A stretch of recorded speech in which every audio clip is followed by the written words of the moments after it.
Hai, apa kabar semuanya? Semoga kabar Anda baik-baik saja.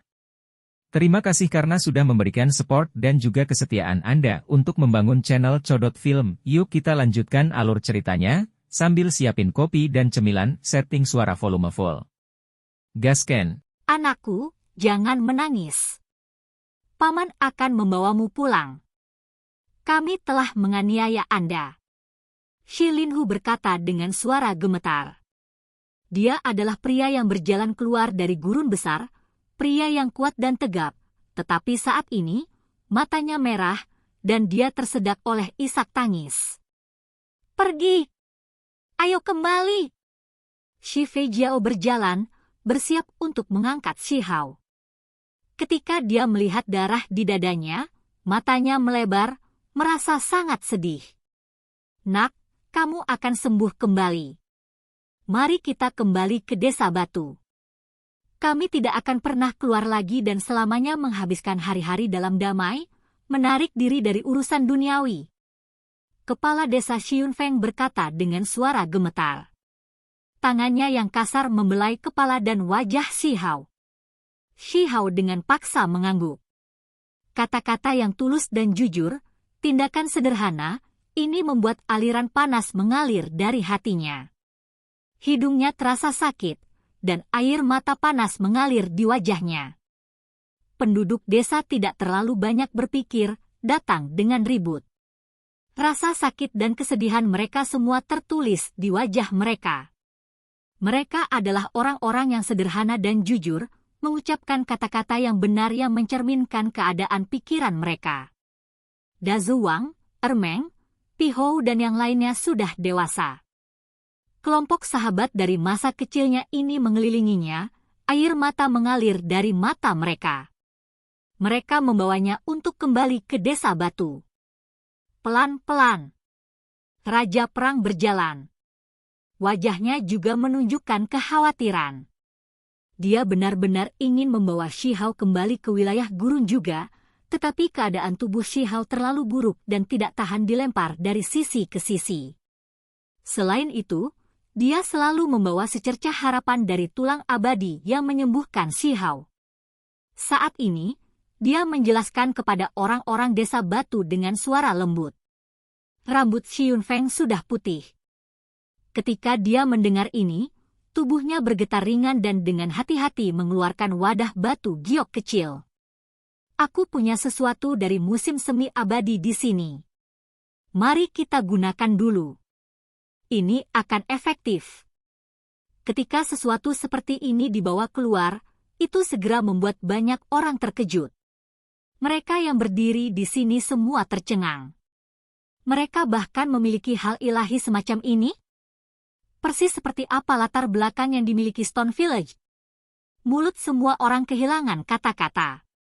Sementara itu, klan Qin Gunung Abadi menjadi semakin tercengang, tidak berani mempercayai semua ini. Kelompok orang ini terlihat sangat sederhana, namun mereka memiliki bahkan jenis surga yang menentang cairan surgawi ini. Ini adalah sesuatu yang Hao-er mempertaruhkan nyawanya untuk dibawa kembali.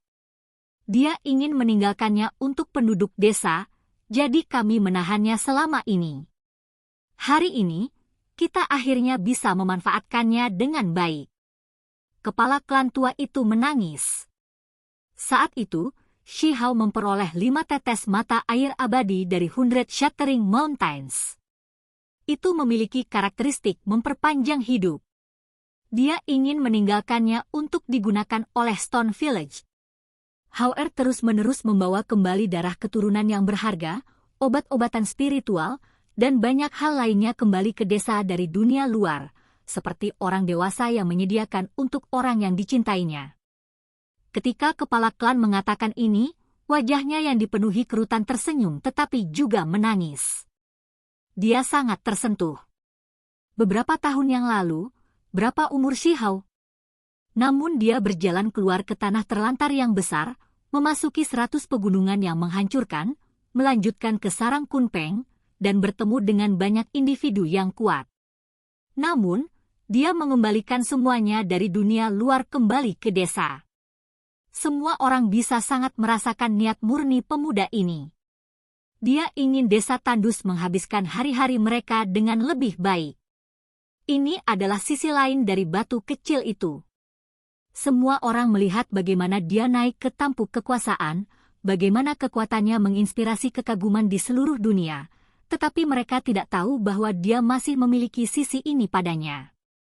Ketika mereka dengan hati-hati memikirkannya, obat-obatan spiritual, mata air spiritual, dan hal-hal lain semuanya ditukar dengan nyawanya di telepon. Pada usia itu, anak-anak lain masih dilindungi oleh orang tuanya dan diawasi oleh klan. Jika dia masih dalam keadaan sehat, maka itu adalah satu hal, tetapi sekarang, dia jatuh dari dirinya yang sebelumnya indah dan menakjubkan ke keadaan yang sangat terluka dan sekarat ini. Ketika mereka memikirkan hal ini, semua orang sangat tersentuh. Setiap tetes dari musim semi abadi seperti naga kecil. Itu memiliki spiritualitas yang luar biasa saat bergerak di dalam wadah batu giok. Ketika drop memasuki mulut Shihao, seluruh tubuhnya bersinar. Ini adalah cairan suci yang jarang terlihat di seluruh dunia. Itu bisa memperlambat penuaan dan mengembalikan keremajaan seseorang. Itu tak ternilai harganya. Ketika setetes cairan ilahi memasuki tubuhnya, kulit Shihao segera membaik sedikit. Sedikit warna kemerahan kembali ke wajahnya. Efeknya seketika sangat meningkatkan kondisinya. Itu efektif. Semua orang berteriak keheranan. Musim semi abadi ini benar-benar cairan berharga yang memperpanjang hidup. Jangan pergi dulu. Kami membangun kolam kelahiran kembali, dan kami telah melarutkan banyak pil spiritual ke dalam cairan. Kami akan melakukan baptisan untuk yang mulia untuk melawan penyakit ini. Raja Ming berbicara. Kali ini, raja-raja negeri batu membawa terlalu banyak ramuan obat, dan mereka juga membawa sekantong pil spiritual seolah-olah itu adalah makanan. Ada begitu banyak sehingga bisa dibuat menjadi tumpukan besar. 3 ahli tertinggi, Shi Ziling, dan istrinya berkonsultasi dengan beberapa dokter hebat, dan setelah menganalisis situasi dengan cermat, mereka memutuskan untuk membentuk kolam kelahiran kembali untuk mencobanya. Gunung Abadi memiliki jenis teknik kelahiran kembali yang dikenal sebagai kelahiran kembali 5 elemen. Mereka memiliki cukup pil obat sekarang. Qin Yining secara pribadi mengaturnya, karena dia merasa bahwa dia bisa membuat kolam kelahiran kembali yang sempurna untuk membersihkan daging Shihao dan memulihkan vitalitasnya. Mereka akan mencoba membuatnya menjalani kelahiran kembali. Karena kondisinya sedikit membaik, dia mungkin benar-benar sukses. Jika kita menambahkan beberapa tetes musim semi abadi, maka efeknya akan lebih besar. Raja Perang juga berbicara. Pada kenyataannya, para ahli tertinggi masih berharap bahwa jika mereka tidak punya pilihan, mereka masih bisa menggunakan tulang abadi untuk menyelamatkan Shihao. Itu sebabnya mereka tidak ingin dia pergi. Jika tidak, dengan bagaimana klan Qin bertindak, 3 ahli tertinggi akan bertindak sejak lama, bertempur dalam pertempuran besar sebelum pergi.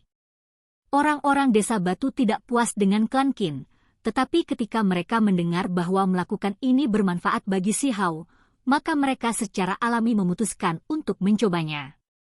Namun, mereka dengan marah meminta orang-orang klan Qin untuk menjauh.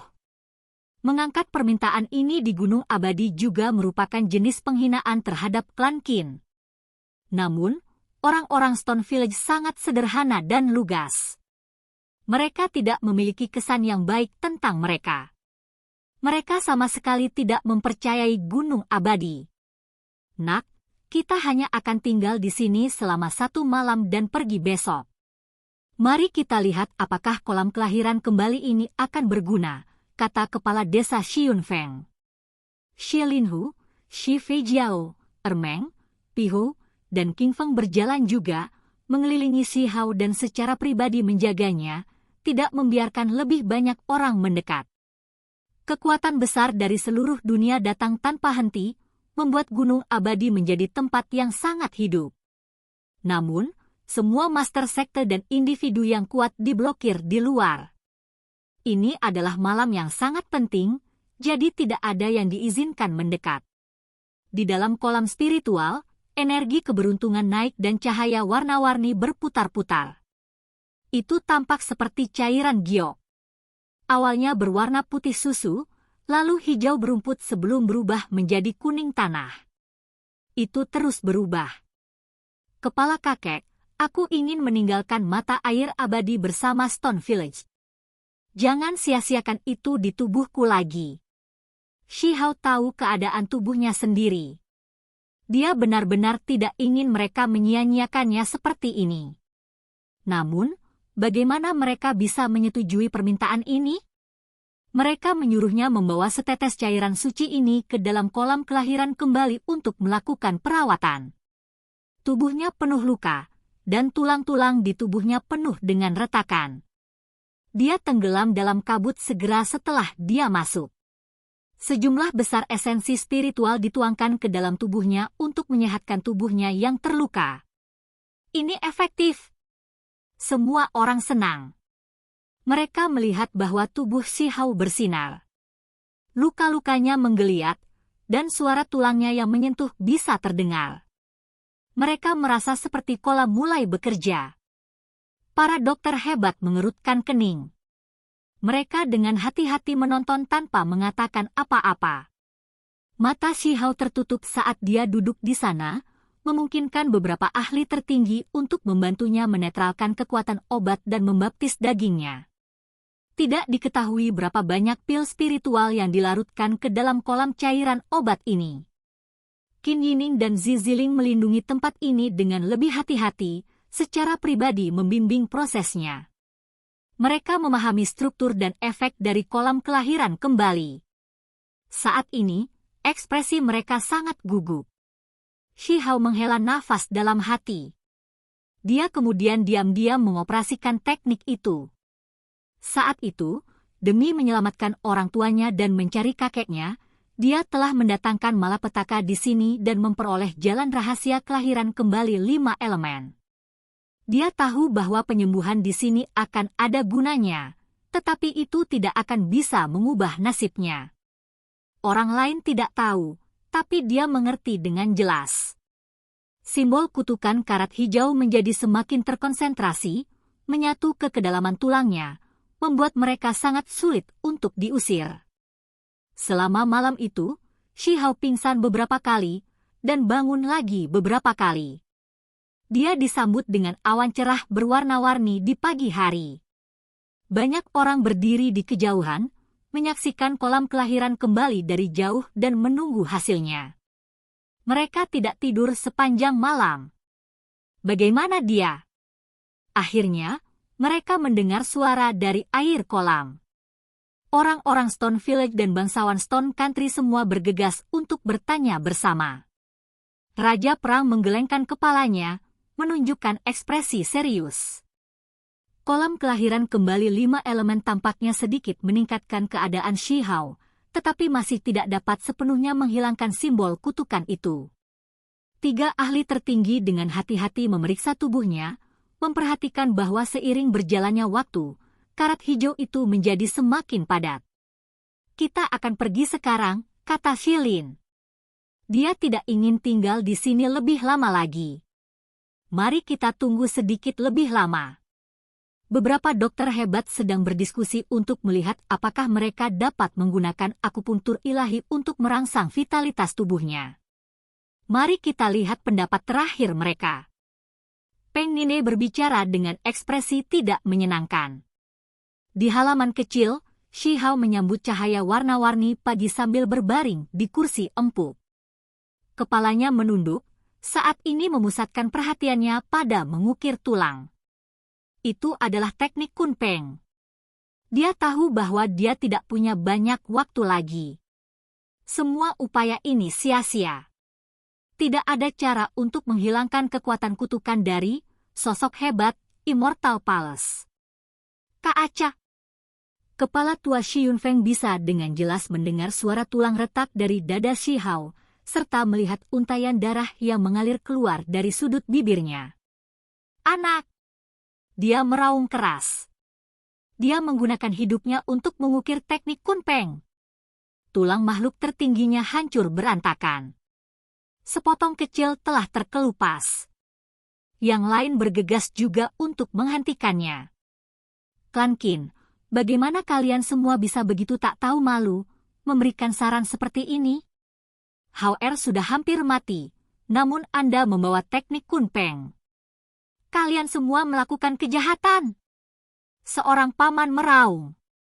Apakah kamu tidak memaksa Hao-Er untuk mati? Shi Feijiao dengan marah menegur. Dazu Wang, Ermeng, dan yang lainnya mengepalkan tangan. Mereka benar-benar ingin meruntuhkan tempat ini. Shi Hao menyeka jejak darah dan dengan ringan melambaikan tangannya, memberitahu mereka untuk tidak gugup atau marah. Ini keputusan saya sendiri. Saya ingin meninggalkan teknik ini untuk Stone Country dan Stone Village. Kami tidak menginginkannya. Kamu hanya perlu menjadi lebih baik, kata Shilin. Jika bukan klan Qin yang memikirkan teknik berharga ini, bagaimana bisa seperti ini? Wajah orang-orang desa batu menjadi jelek. Mereka sangat khawatir. Shi Hao menggelengkan kepalanya. Dia mulai dengan sungguh-sungguh mengukir teknik kunpeng lagi, mencurahkan semua perhatiannya ke dalam tugas ini. Bukankah klan Qin hanya ingin memainkan kartu keluarga dan meminta Qin Hao mewarisi tekniknya? Tubuh Hao-Er tidak akan bisa mengatasinya. Dia akan kehabisan tenaga sampai mati. Qin Hao memiliki tulang abadi di tubuhnya, jadi mengapa kalian semua tidak menunjukkan inisiatif? Tentu saja, Hao-Er adalah seseorang dari desa batu, jadi sifat alaminya juga sama dengan kita. Dia pasti akan menolak tulang adiknya. Namun, jika dia benar-benar adik laki-laki dan mengatakan sesuatu, bahkan jika Hao-Er tidak menginginkannya, setidaknya kita akan merasakan kehangatan. Shilin Hu berkata pelan. Dia sudah mengatakan bahwa dia akan mendengarkan apa yang dikatakan orang tuanya. Jika diperlukan, dia akan mengambil tulangnya sendiri untuk menyelamatkan kakak laki-lakinya. Mata Das Huang menjadi merah. Jika sisinya ditukar, Hao kecil pasti akan menawarkan untuk menyelamatkan adik laki-lakinya. Kami tidak benar-benar menginginkan tulang itu, kami tidak akan memintanya, hanya saja, kami hanya merasa, dia tidak bisa melanjutkan berbicara. Shi Hao menggelengkan kepalanya, tidak membiarkan mereka berbicara lagi. Aku benar-benar tidak membutuhkannya. Beberapa dokter hebat berdiskusi di antara mereka sendiri. Pada akhirnya, masing-masing dari mereka menggelengkan kepala, menyatakan bahwa harapan terakhir juga tidak bagus. Apa yang masih kita tunggu? Dia hanya bisa menunggu kematiannya di sini. Kami pergi, kata Ermeng. King Feng menangis. Dia memegang lengan Shi Hao, tidak membiarkannya mengukir lagi. Dia ingin segera membawa Shi Hao pergi dari sini. Wajah Raja Perang, Raja Ming, dan Peng Qing jelek saat mereka mondar-mandir. Mereka masih kecewa pada akhirnya. Tidak ada cara. Kami tidak menginginkan tulang itu. Mari kita kembali dan meninggalkan tempat ini. Kami tidak akan menunggu dia mati di sini. Shilin Hu meraung dengan suara rendah. Ketika Shi Ziling dan Qin Yining mendengar ini, mereka merasa seolah-olah ada pisau yang dipelintir di hati mereka. Ini adalah anak mereka. Bagaimana mereka bisa hanya menonton saat dia meninggal? Dokter hebat, jika kita menukar tulang, apakah ada cara untuk meningkatkan peluang keberhasilan? Keduanya bertanya dengan suara gemetar. Zhang Zong selalu mengamati Shi Hao selama ini. Ketika dia mendengar ini, dia menghela nafas pelan dan berkata, Kaisar Batu sepertinya dia semakin baik, tetapi dia selalu menghabiskan darahnya yang tertinggi untuk memperpanjang hidupnya sendiri. Dia masih memiliki keinginan yang belum terpenuhi dan ingin kembali ke rumah. Apa? Semua orang berteriak ketakutan. Bagaimana bisa seperti ini? Wajah mereka semua menjadi sangat pucat. Jika kita mentransplantasikan tulang abadi sekarang, itu sudah agak terlambat. Kelelahan darah makhluk tertinggi Kaisar Batu sangat parah, jadi dia sudah agak di bawah persyaratan. Akan sulit baginya untuk memelihara tulang itu. Ini adalah kesimpulan akhir Zhang Zong. Apa? Ini di luar ekspektasi semua orang. Tangan dan kaki mereka terasa sedingin es. Ini sama dengan memusnahkan harapan terakhir mereka. Kami akan pergi. Shilin Hu meraung. Dia tidak peduli tentang hal lain lagi. Pergi, kita pergi. Kembali ke wilayah gurun, kembali ke Stone Country, kembali ke desa kami. Kepala Xiun Feng juga berteriak. Air mata lama mengalir ke kiri dan ke kanan tak terkendali. Dokter yang hebat, apakah benar-benar tidak mungkin? Qin Yining merasa seolah-olah jiwanya telah meninggalkan tubuhnya, seolah-olah dia akan pingsan setiap saat. Wajahnya pucat pasi tanpa warna apapun. Zhang Zong menggelengkan kepalanya dan berkata, sudah terlambat. Kami sudah menunggu terlalu lama. Ah, Shi Zetiling melolong, rambutnya beterbangan kacau di mana-mana seolah-olah dia jatuh ke dalam kebejatan. Matanya benar-benar merah. Di tangannya ada tombak pertempuran emas, tidak diketahui kemana dia akan melepaskan pembantaiannya. Dia memegang tombak sambil berlutut di tanah dengan satu lutut. Rambutnya yang tebal tersebar di sekitar, menutupi wajahnya. Sebuah domain yang kuat muncul di sekelilingnya. Darah mengalir dari sudut bibirnya, serta jari-jari yang mencengkeram tombak. Dia akan menjadi gila. Pergi. Kami akan kembali ke Stone Country. Raja Perang berkata dengan lembut, membantu orang-orang desa batu menggendong si Hao yang sudah pingsan. Mereka diam-diam meninggalkan tempat ini. Altar di kota terdekat diaktifkan. Sebuah lorong sudah dibuka. Mereka melangkah ke jalan pulang. Oke guys, jangan lupa like, comment, share, and subscribe di channel Codot Film. See you next video. Peace out and bye-bye.